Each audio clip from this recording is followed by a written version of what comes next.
Hello, welcome to WD18, the Watford fan channel. Welcome to your Brentford 2, Watford 1 match reaction. Myself and Sam Yuko will be having a look and looking back on what was, and I've got a little bit of a smile on my face. I enjoy doing the videos, but the result yesterday was incredibly frustrating. The performance, I thought, Sam, was poor, but we kind of got away with it for 80 minutes because Brentford didn't really turn up. But we'll get into Watford's performance and the result. Before we do get into it, please do leave a like on the video if you enjoy. I know it's not a great result, but if you do enjoy the content, please do leave a like. Subscribe to the channel if you're new. And thank you to everyone for 10,000 followers on Twitter as well, which is absolutely amazing.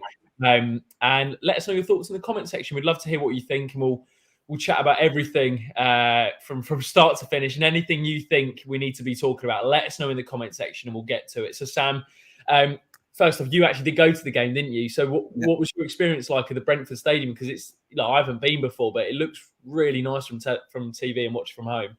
Yeah, do you know what? The general consensus is, aside from the result and pretty much the entire Watford performance, it's probably one of my favourite away days I've ever done, to be honest. The atmosphere was absolutely brilliant. I'm not sure how well you could hear it on TV, but we completely outsung them from pretty much minute 1 to minute 84 or whatever it was that they scored their goal. And just generally, it was really nice seeing a lot of familiar faces, a lot of people in the away end yesterday, and I really enjoyed it. But obviously, lovely stadium as well. The performance just completely ruins all of that. I'm lost for words in terms of how to describe the performance, because even when we were 1-0 up, we just didn't turn up yesterday. We were so poor, and I think we were lucky that Brentford was slightly off it as well, because otherwise it could have looked ugly, I think. Yeah, agreed, mate. Agreed. And I think from my perspective, as soon as Brentford scored, I knew they were going to go on and win the game. I just feel there's a little bit of a weak back. Well, not a little bit. There is a weak backbone to this Watford team. You know, as soon as you feel a team gets back in the game, whether it's they take the lead or they equalise, you feel that we aren't really going to have enough to withstand that. But Sam, look, I think the best place to start. I think we've got to analyse that last 10 minutes to start with, because that is really kind of has been the talking point with Watford fans over the evening and today. How did you see it? And did you see it coming the way we crumbled? Because I certainly did as soon as that goal went in. We were allowing more and more pressure. We were sitting back. I think as soon as we changed the shape, I think we're inviting the pressure. Brentford were getting the initiative to go forward. The fans started getting behind them as well. And it was inevitable that the goal was coming. There was that slight glimmer of hope when the ref paused the game for a second to have a look at VAR, see if it was offside. But we didn't ultimately deserve it. And as soon as they got that goal, the game was only ever going in one direction. It's just most Watfordy thing that gets to 5 minutes added on the 95th minute, we concede. We'll talk more about the challenge, but a lot of it's been focused on Troost-Ekong, but all round it was really, really poor defending from Juraj Kucka as well. I thought should have been covering better. Just all around the complete shambles. And I think we've seen that we can't sit back with this Watford side because we can't trust the defence to ultimately defend. I was watching a few minutes ago before going on air, I was watching Liverpool-Aston Villa, and Liverpool were able to put men behind the ball when they were 1-0 up. I'm not sure what the final score is there. But they were able to do that because they've got the likes of Van Dijk, Alexander-Arnold, Robertson. I'm not saying we at all have to be at that level, but if you try and sit back with players who aren't at this level, then you get punished, and that's what we saw yesterday. Yeah, agreed. Absolutely agree with that, mate. I think just in terms of the live scores, Chelsea have just scored a winner against Leeds. I know that's it elsewhere. We'll get on to the relegation battle, which kind of looks like it's kind of down to 4 or 5 teams in and around there. Obviously, Southampton losing at the minute as well to Arsenal. Sam, look, you mentioned the substitutions again. So we talk about the 2 goals. Actually, we'll delve into the 2 goals to start with. The first of which, I think we've got to call it out for what it is. João has got to close the cross down quicker. Cathcart loses his man. Ekong and Kiko at fault with the back post. And then it goes to the final goal, Sam. Ekong, again, you mentioned Kucka not clearing his lines. It's the game management. There's individual errors, but we can talk about the game management of this Watford team. It's really lacking. And it's not just under Ranieri, is it? Because we've seen it under so many managers over the past 2 seasons, maybe excluding the Championship, but in the Premier League, under Xisco, under Pearson, under Kike, even under Javi, I'd say as well. The lack of game management is just frightening from this Watford team. So, yeah, how do you dissect those two goals? Because both were so soft once again, and goals we've seen before as well.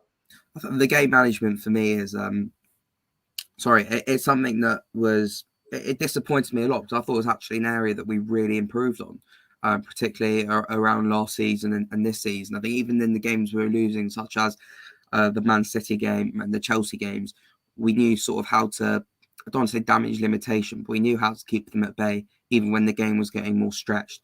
Everton, we knew when to have the initiative to go forward. Man United, we knew. So I thought it had improved overall, but yesterday was just an absolute shambles. I think that's, we've been singing his praises, but that's partly down to Claudio Ranieri as well, you have to say. His substitutions, I thought, were a bit off it yesterday. But you say that, you can't blame him for players not being able to do the basics, such as, we should have been going long when the pressure was on from Brentford, not trying to play out the back when they've got about 5 men pressing us, not closing down the ball and trying to stop the cross, as you say, diving in at ridiculous moments in the game. It's a shame that sort of our game management, which is an area, as I said, I think we improved on, really went to waste yesterday. Yeah, agreed. So frustrating. Honestly, I'm replaying some of the goals in my head, like, so frustrating.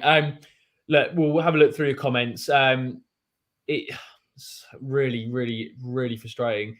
Daniel Garfield, 58% passing, actually. I think I saw that's poor Sam. You mentioned about going long. We went along a lot, particularly in the second half. And one aspect that I saw was Adam Leventhal put a post out today of the average position of the Watford team. In the first half, we were kind of a medium press. We looked to press Brentford when they were trying to play out the back through the goalkeepers, through their centre backs. As soon as it came to the second half, regardless of the substitutions which Ranieri made, there was a drop-off with Watford that they were trying to protect what we had. And I feel the best Watford teams that we've seen this season, Sam, are ones that go for the second goal and go to kill games, particularly that Everton game that stands out. It got to 2-1, it got to 2-2. We then pushed on 3-4. Not expecting that many goals, but the point is we're at least pushing up the pitch and putting pressure on the opponent. We're being proactive in the way we're trying to play. But from your view, did you just feel that Watford were being reactive? Maybe Ranieri's substitutions weren't that, because I think he was trying to be proactive with the Pedro substitution in particular. Sema, I get, because Cucho was kind of fizzling out the game. I mean, the substitution... Sema on the right, though. Sema on the right. Yeah. Really, really off it. I can see what you're saying. I think an area that I think we struggled in the first half, watching the highlights back, was Brian Mbeumo had, I think, 2 moments where he had a lot of space in behind. They got Rico Henry, who can bomb forward in behind as well. And I think that's probably an area Ranieri was conscious of. Reflecting on it as well, I don't think we really had any moments of sustained pressure. We had those, 2 minutes when Josh King hit the post and we had the corner and scored. But except for that, Josh King had a half chance in the second half. I haven't been able to see that back, but didn't really trouble the Brentford goalkeeper too much, which is a real shame. And I think we probably went in with the game plan that we go 1-0 up and sit back. That's the only reason I can think of it ending up like that, because it was simply a must-win. But I think at least until January, I think the best way forward for this Watford side is attack as our best form of defence, because it looks like for now the only way we're going to win games is by scoring 3-4 goals. And we've seen that on the basis of the games we've won so far this season, winning 3-2 against Aston Villa on the first day, 3-1 at Norwich after they had to equalise, 5-2 at Everton, 4-1 against Man United. No clean sheet in absolutely ages. I can't remember how many games it is. We had 5 managers since we last kept a clean sheet, I think. I saw somewhere. In the Premier League. Yeah. That's absolutely not acceptable. It's criminal, really, isn't it, mate? Yeah, so we can't sit back, and we simply have to go forward from now on. Yeah, Will in the comment section kind of echoes what you're saying there, Sam. We're wasting arguably the best attack outside of the top 6 due to our defensive shortcomings. This was highlighted by Gary Neville and Carragher in the pre-match thoughts. They were basically talking about, as obviously all of you guys who were at home were watching it, they mentioned about Dennis. Numbers are unbelievable, just behind Salah. Another goal yesterday, goal number 7 for the season, alongside Josh King, who was on the left-hand side, who I actually thought played pretty well, put a really good shift down the left-hand side. Sar's obviously injured at the minute. We've got Cucho, got Pedro. It's such an exciting and entertaining front line, Sam. And then you look at the shortcomings at the back. It is one of the most frustrating Watford teams I think I've seen in a long time, because some of the attacking play we see, maybe not yesterday, but in previous games, it's so good on the eye. And then at the back, it's so not good on the eye. I mean, some of the individual errors we're seeing, Sam, are just schoolboy. Yeah, and it's quite funny because last night I got in and I stuck on Premier League years, just Friday night, going to bed, just want to put something on. And I was watching from 13-14 season last night when it was the year Steven Gerrard slipped. And Liverpool came second in the end to Man City. And I remember the main thing that people said about Liverpool that year is they had to outscore teams because they were so good going forward. They had Suarez, Coutinho, Sterling, Sturridge. But going back, they leaked goals, such as that game where they drew 3-3 against Crystal Palace. And obviously, completely separate ends of the table, but it's very similar in that way. The fact that we rely on outscoring teams, as I say, we're so good going forward. Dennis with another goal yesterday. As you say, I thought King had a decent game. I thought Cucho looked a bit off it, but I think now, I don't know if I would have started, I personally would have started João Pedro. But it's very similar to that Liverpool side, and it is so frustrating. It can be quite fun when you're winning games, as we've seen already, but it's just so deflating as well how good the last week was. We've come out of 4 defeats in 5, ridiculously positive. And just during another example as well, we lost, what was it? Was it 4-2 at Leicester? Was it 4-2, wasn't it? 4-2. And again, we scored 2, but we conceded 4. Normally, scoring 2 away in the Premier League should be enough to get you a win, but with this Watford side, ultimately, it's not. We're not going to talk about recruitment now. I'm going off on a complete tangent, but January, I think we all know what needs addressing. And if I'm going to put a slight positive tilt on it, with African Cup of Nations coming up, I reckon this would probably have pushed the Potsos to realise, all right, we need to spend it in January. On centre-backs, do you think? On centre-halves, yeah. I reckon they'd have tried to hold out for as long as possible. If you sort of list out the centre-halves we've got available, I think Kabasele's injured again. Nkulu, injury-prone. Sierralta's hardly played this season. Troost-Ekong, not reliable. I thought Cathcart actually had a good game as well yesterday, with the exception of the first goal on the whole. Again, I quite liked Craig Cathcart. Mate, you're absolutely. This is the thing, though, and this is what is even more frustrating is for 80 minutes, I'd go as far as to say Kiko and Troost-Ekong. Troost was good yesterday as well for 80 minutes. Yeah. 80 minutes, but as you say, Sam, you just know with this Watford back line, they're going to concede 2 goals a game. Even don't want to hark back to Everton away. We had to score 5 goals to win the game. Do you know what I mean? Because we know we're going to be conceding two sloppy goals. It just feels like, Sam, we're not gonna keep a clean sheet. It feels like that going to games, regardless of the opposition. Yeah. Doesn't feel like it feels like we have to outscore teams, as you said. And I don't know that. I think the only solution for that is Nkulu and Sierralta have to get fit, and we have to buy a couple of centre backs in January, either or. But that's the only. But both of them have to be, because you can't. You say Nkulu and Sierralta have to get fit. Nkulu came to us unfit. I'm not saying this is his fault because he was a free agent, but he came unfit.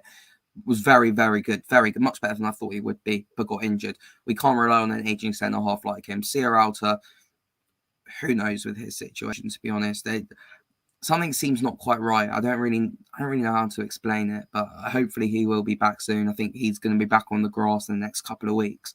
But we just need centre halves. We need upgrades at the back. Whether it's on loan, whether it's free agents, I highly doubt we're going to spend big money on a centre half. Recall Matty Pollock, I don't know, but surely something's better than what we've got now. Yeah, you know what, mate? I'm going to put it out there. I could see us potentially switch to a back 3. Really? Yeah. Honestly, mate, it's a situation I think where if Claudio, let's just put it out hypothetically that the Potsos bring in someone in January who Ranieri, because we all know that the Potsos make the decision on the transfer front. If they bring in people, a couple of centre backs who Ranieri thinks isn't an upgrade on what we have, I could see him putting an extra centre back in there because ultimately Ranieri might go, look, if I put an extra centre back in there, we've got enough goals going forward, so why not put another midfield, another centre back in there and go to a back 3? I'm just putting a suggestion there. I would not be surprised Ranieri kind of ditches this 4 at the back system and maybe chucks Messina in as the left centre back, plays Ngakia and Kiko as the 2 wing backs, just as a shout. But just on the topic of clean sheets, Sam, Sean in the comment section, I think the midfield are as much to blame for the lack of clean sheets. We don't kick the ball enough and put so much pressure on our weak defence. But you say that, I think I've been really impressed with the midfield last few weeks. I'm not saying his opinion is wrong necessarily. I think, particularly when Imran loses in there, I actually think we're okay at keeping the ball. I think Tom. All right, we know Tom Cleverley's not the most technical player, but he snaps in and around there. We need that sort of player. And Sissoko, we know what Sissoko offers. I didn't think he had the best game yesterday, but he can keep the ball. We just need to see a bit more of it. I just thought Kutska was really poor yesterday, alarmingly poor actually, because I said this, it's almost like the Villa game, he was so good, dipped off, he's picked up again.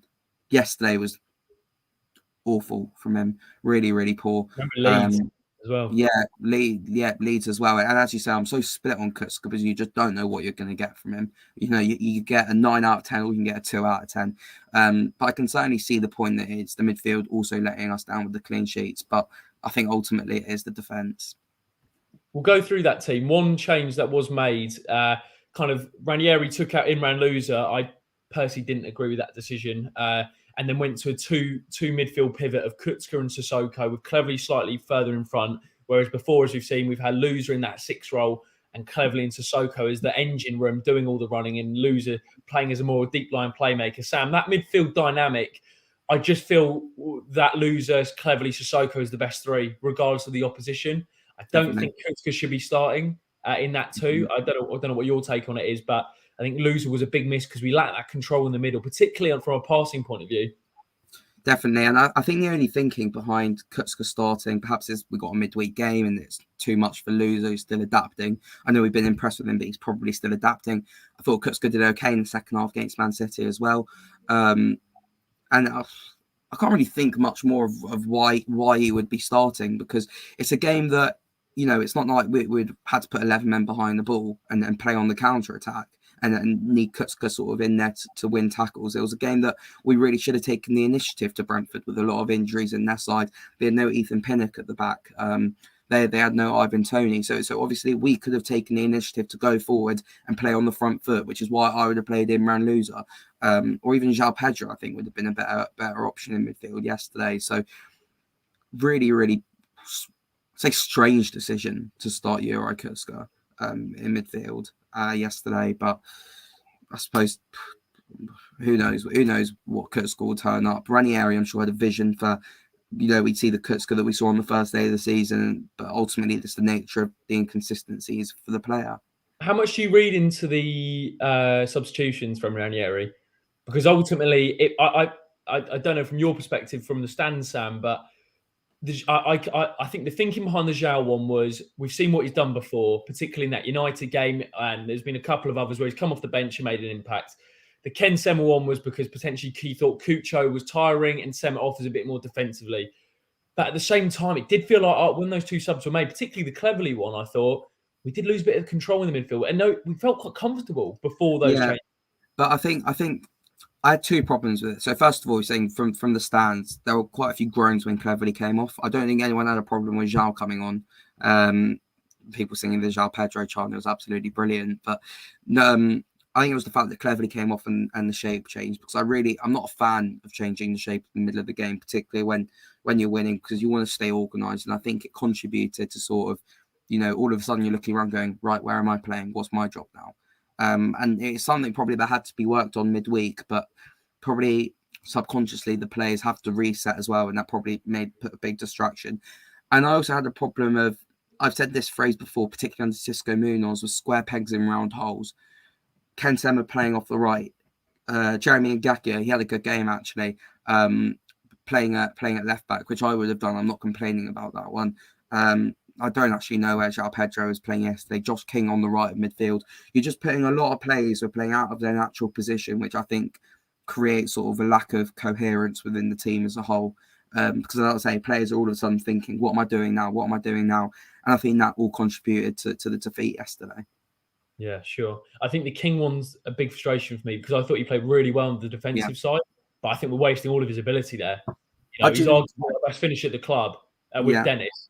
Him and Dennis, that partnership. But if you're playing King off the left, you're almost saying, look, you've got to, I know that is part of being a winger, you've got to track back, but I see him as more of an out-and-out number 9. I think it's just a waste having him on the left, really. But I don't know.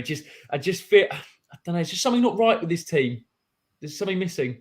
Saying all right, but at the same time, I don't think it's down to the manager. This, I think, No, I think, yes, yeah, I think yesterday we can say, yeah, I think yesterday we can go that this is a manager problem, but it's equally the players. But I think on the whole, it's recruitment. You have to say it. I think it's something that's been piling up for years now, and the problem cracks that we've seen for about 5-6 years now as well. And it's the players as well who ultimately aren't good enough. damning. Yeah. Look, Sam, we'll go. You know what? We'll go through that Watford team from yesterday. One player I wanted to talk about was Daniel Batman because I thought he played really well against Man City. It's probably the biggest positive actually yesterday. Obviously, Dennis Very getting good. on the score sheet again, but Daniel Batman made some big saves, particularly in the first half. I thought the one where he was kind of blindside, tipped it over the bar. I thought he commanded his area better and his positioning was a lot better. Yeah, kicking could still improve a bit, but I was really impressed with Batman yesterday. Much better. I don't want to say silencing his critics, because I don't think the Daniel Batman critics are too fierce. I think just people who prefer fostering goal, but I was really impressed with him yesterday. Yeah, agreed. And then we look at maybe some other positives in there. I thought Sissoko was okay. Maybe it's me. I didn't think Sissoko had his best game yesterday. No. I don't think he was as bad as Kurtzka or as good as Cleverley yesterday. I thought Cleverley had a good game actually.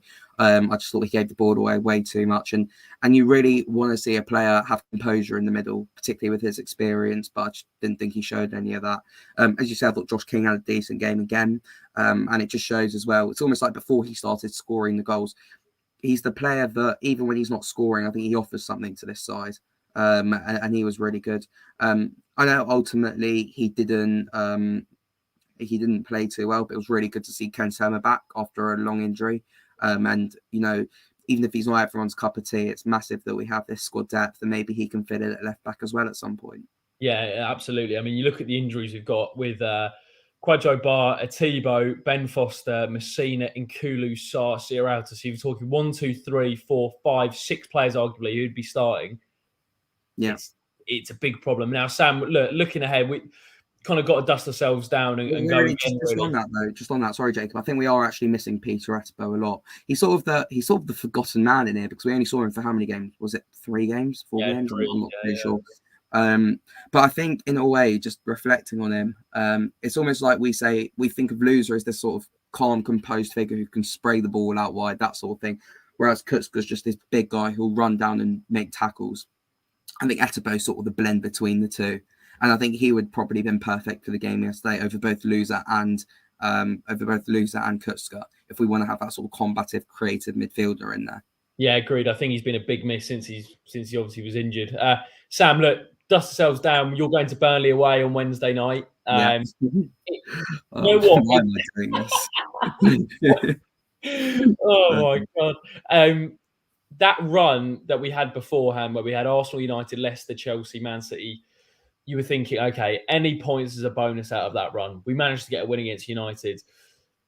Brentford, it was the start of that 5-game block where we play Brentford, Burnley, Palace, Wolves, and West Ham before the new year. Now, with that defeat, is it fair to say that Burnley and Palace, we have to win both? Yeah, 6 points. 6 points. It's got to be 6 points, hasn't it? For a minimum, I'd just be happy with that, but 6 it has to be because I put on Twitter last week. It's must win on Friday night, and people going, I don't think it is just yet, that sort of thing. But for me, I was all very happy with the performances against Chelsea and Man City. Never happy we lost, but I was happy with the performances. But at what point do you transform performances into results? Because I don't want to be sat here at the end of the season relegated going, but we had 5-10 games where we actually played really well and could have got something. We didn't get anything, but we got plenty of time still to turn it around. I wouldn't start panicking just yet. I think the performance yesterday was concerning, but I'll be 10 times more worried and concerned if we don't get at least 4 points out of Burnley and Palace. 4, yeah, I agreed. I think we have to get at least 4. I think even Wolves, I think we need maybe get a point. West Ham, a point. But Burnley and Palace, I think they're 2 winnable games, mate. Yeah. Do you know what? The one thing I would say, and I don't want to come across as overreacting, but I did, at the end of the game yesterday, it felt like a season-defining point. Good or bad. I think this result last night could either go two ways with Watford season, and that's how it felt for me. I was so annoyed at full time that I thought back to the promotion season. Well, I think who did we lose to, and then we went on that incredible run. I forgot the team. Was it the draw to Coventry? 0-0. Coventry, right? And it was I had a similar feeling where it's I know what you mean. That was horrible. That was a tough last 10 minutes. And I feel like that result, Sam, for me, could either define our season both ways. We could either really go on a bad run now. They're, quite easy in the Premier League. If we are on a bad run, 4 defeats on the bounce, regardless of who we played against. 1 win in the last 7 games.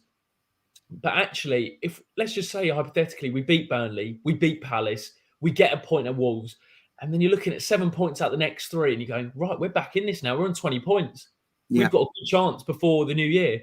So it does feel like, Sam, I don't know from your perspective, but the next 4 games are, I'm really struggling to not see it as season defining in our season, particularly from momentum going into the new year. Yeah, definitely. And I think the reason why I'm trying to stay as positive as I can is because you talk about that Coventry game, and I remember writing us off. I remember what the match reaction, I said, that's it. We're not going up. This team is just not good enough. Yeah, we turned it around the week after because something clicked within the dressing room. I think it was Tom Cleverley who told us that there were chats in the dressing room after, and the players got together. I think something similar needs to happen now because it's the basics of football. It's not a tactical problem. It's missing passes. It's not keeping possession. It's losing shape. I think that sort of thing needs to happen, and we can still turn around our season. There's plenty of time. We've got massive games coming up, and I think it's still retrievable.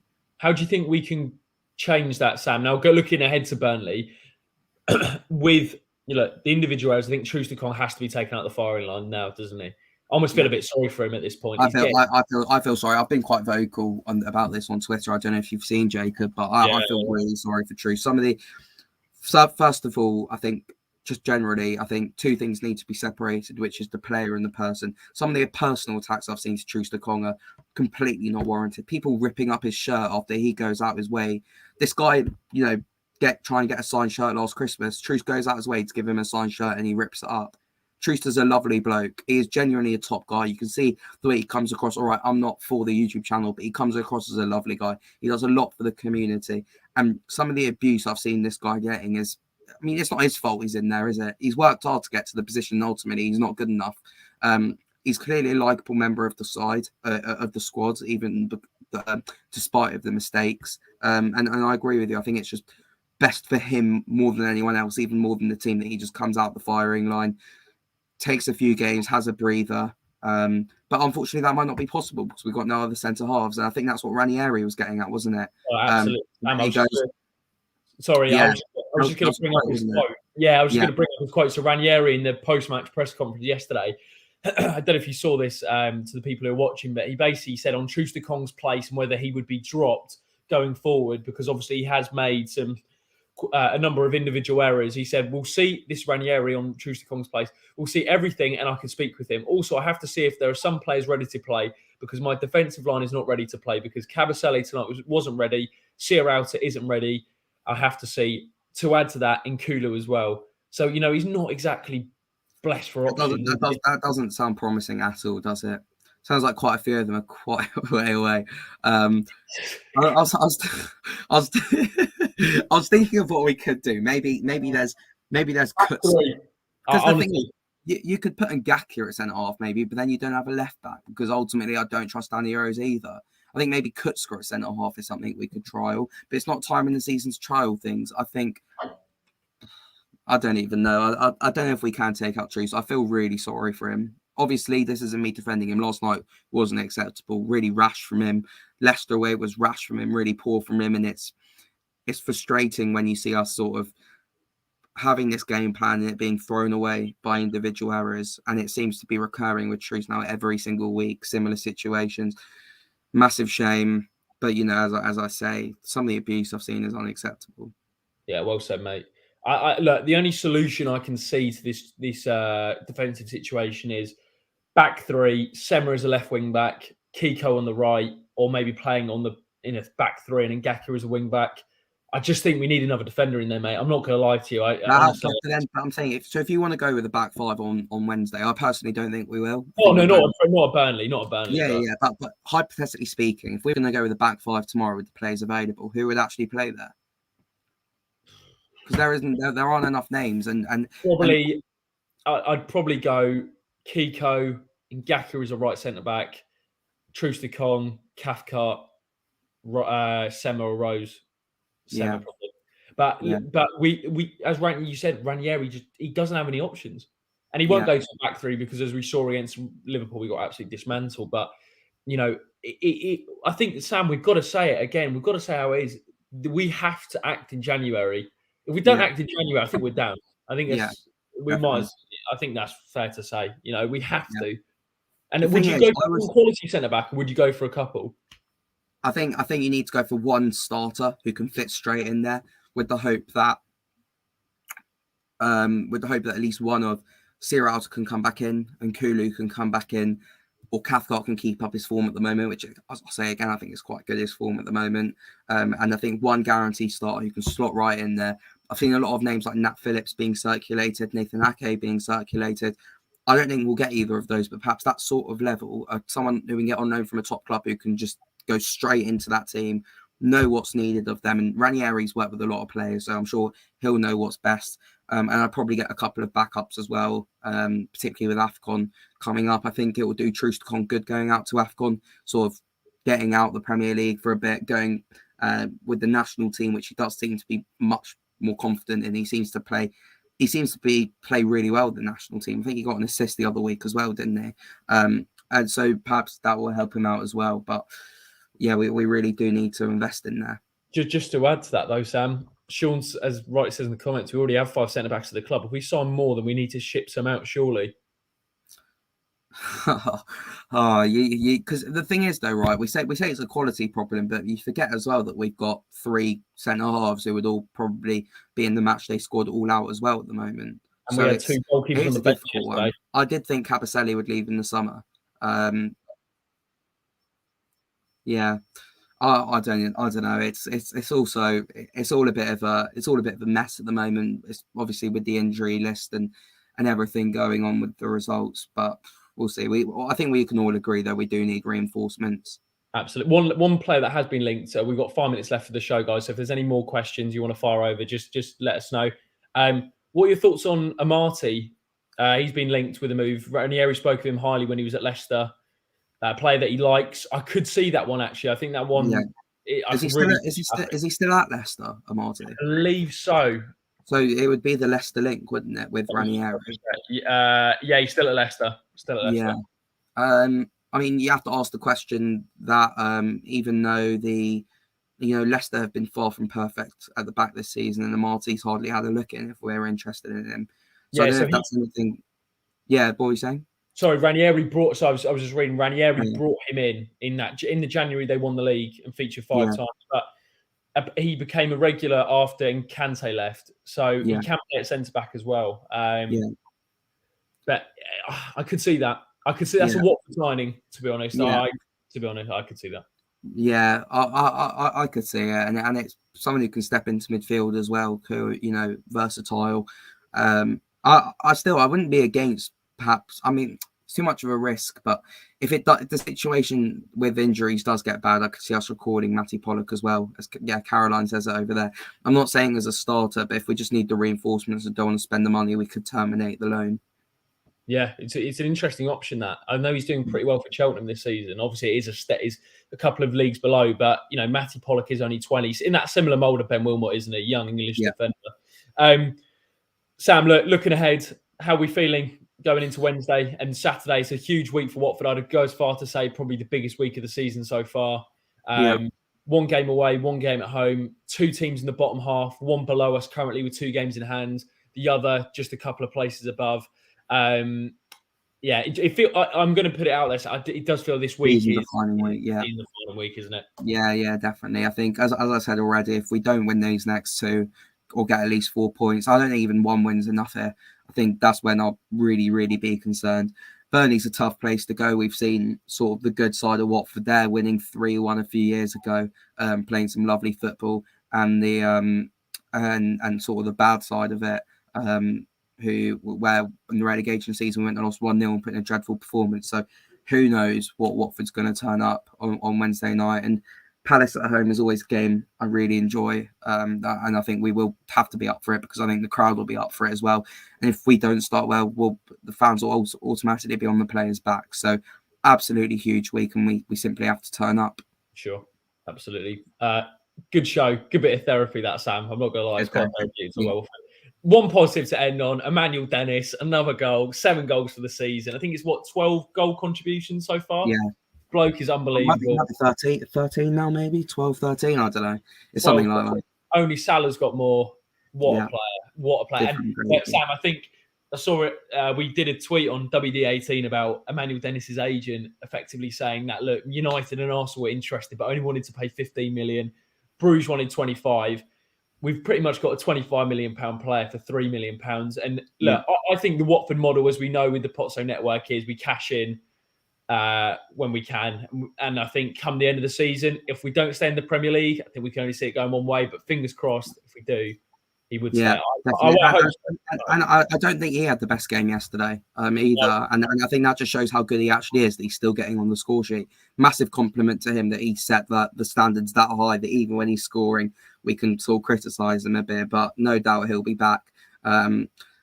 I know something looked a bit off yesterday. Don't know whether he looked a bit tired, but as I say, I'm sure he'll be back for Wednesday night and be completely fine. Charlotte, really nervous about the next few games. We are too. Ranieri needs to inspire the players and eating deep. Absolutely. That's where we're going to wrap up the stream, guys. Thank you very much for watching. Please leave a like on the video if you enjoyed. Don't forget to subscribe to WD18. Follow us on Twitter and Instagram at WD18fans. And follow myself and Sam on socials. The link is in the description below. And we'll see you on potentially Wednesday. I think Sam's going to Burnley. We might do a Spaces on Tuesday, we said, for a preview for Burnley. Spaces on Tuesday. Content coming up in the week. Thank you very much, guys. Have a great week.